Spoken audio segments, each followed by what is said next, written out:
Renungan pada hari ini diambil dari kitab Amsal. Demikian firman Tuhan yang disampaikan di dalam Amsal 10 ayat 19 dan 20. Di dalam banyak bicara pasti ada pelanggaran, tetapi siapa yang menahan bibirnya berakal budi. Lidah orang benar seperti perak pilihan, tetapi pikiran orang fasik sedikit nilainya.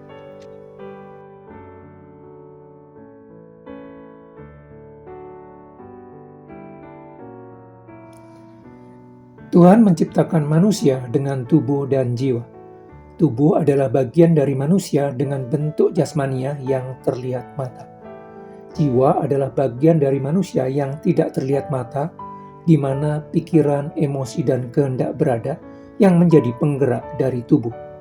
Tubuh dan jiwa manusia tidak bisa dipisahkan.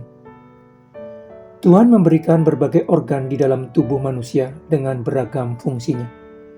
Tuhan memberikan mulut sebagai salah satu organ dari tubuh manusia untuk dipakai berbicara dengan manusia lainnya. Dengan berbicara, manusia bisa menyampaikan isi hati dan pikirannya kepada orang lain. Dengan bisa menyampaikan isi hati dan pikirannya, manusia bisa berkomunikasi dengan manusia lainnya. Dengan bisa menyampaikan isi hati dan pikirannya dengan mulutnya, diharapkan manusia bisa saling mengerti apa yang dipikirkan dan dikehendaki yang lainnya. Tuhan juga memberikan telinga sebagai salah satu organ dari tubuh manusia untuk dipakai mendengar berbagai hal yang ada di sekitarnya. Dengan telinganya, manusia bisa mendengar apa yang dikatakan orang lain. Dengan telinganya, manusia bisa mendengar apa yang ada di dalam pikiran dan hati orang lain. Dengan bisa mendengar apa yang dipikirkan dan dikehendaki orang lain, diharapkan manusia bisa saling mengerti apa yang dipikirkan dan dikehendaki yang lainnya. Dengan bisa saling mengerti apa yang dipikirkan dan dikehendaki orang lain, diharapkan terjadi keharmonisan di dalam relasi satu orang dengan yang lainnya. Tuhan memberikan 2 telinga dan 1 mulut kepada manusia. Ketidaksamaan jumlah organ penting bukanlah kesalahan desain. Tuhan ingin manusia lebih banyak mendengar dibandingkan berbicara. Lebih banyak mendengar akan membuat orang lebih berusaha mengerti pikiran dan keinginan orang lain. Kejatuhan manusia ke dalam dosa menyebabkan rancangan baik Tuhan kepada manusia mengalami pergeseran fungsi dari rancangan fungsi semula. Sebagian manusia lebih banyak berbicara dibandingkan mendengar. Sebagian manusia banyak berbicara untuk menunjukkan eksistensinya. Sebagian manusia banyak berbicara karena membutuhkan pengakuan. Sebagian manusia banyak berbicara untuk menghakimi orang lain.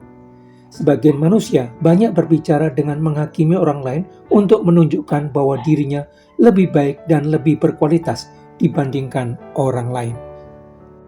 Berbicara memang mudah, karena sejak berusia 1 tahun manusia sudah belajar berbicara. Tetapi berbicara yang baik bukan hal yang mudah. Diperlukan latihan dan pembiasaan diri supaya bisa mengeluarkan kalimat yang baik dan membangun. Lidah memang kecil, tetapi memiliki dampak besar. Lidah seperti kemudi kapal akan berpengaruh terhadap perjalanan kapal. Lidah berpengaruh besar dalam mempengaruhi perjalanan hidup manusia.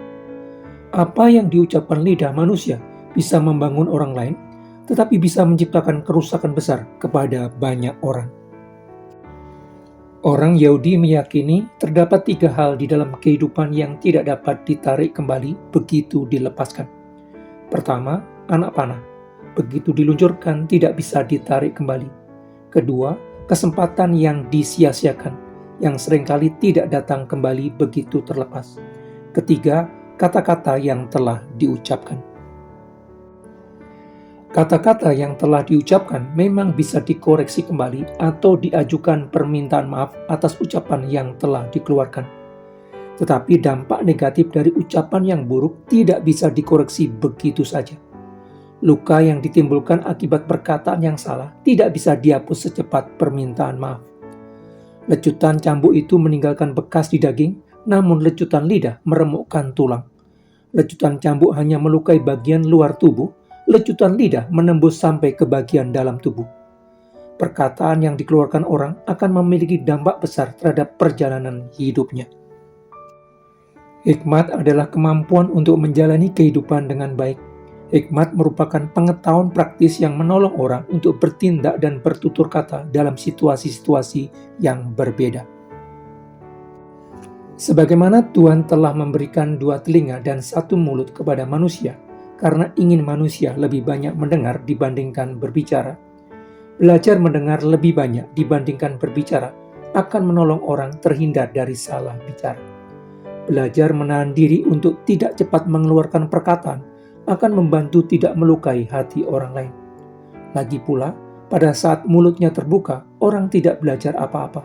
Tetapi pada saat mulutnya tertutup dan telinganya terbuka, begitu banyak hal yang bisa dipelajari. Apa yang kita ucapkan keluar dari hati. Apa yang kita katakan berasal dari pikiran.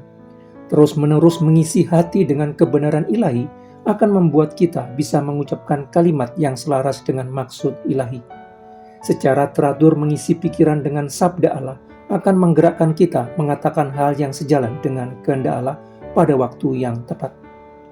Melatih menggunakan lidah untuk membangun akan menjadikan lidah kita seperti perak pilihan, perkataan yang menjadi sangat berharga bagi orang lain karena memberikan dampak baik bagi orang lain. Membiasakan diri menggunakan lidah untuk membangun orang lain akan menjaga perjalanan hidup kita sesuai rancangan damai sejahtera Sang Pencipta kehidupan.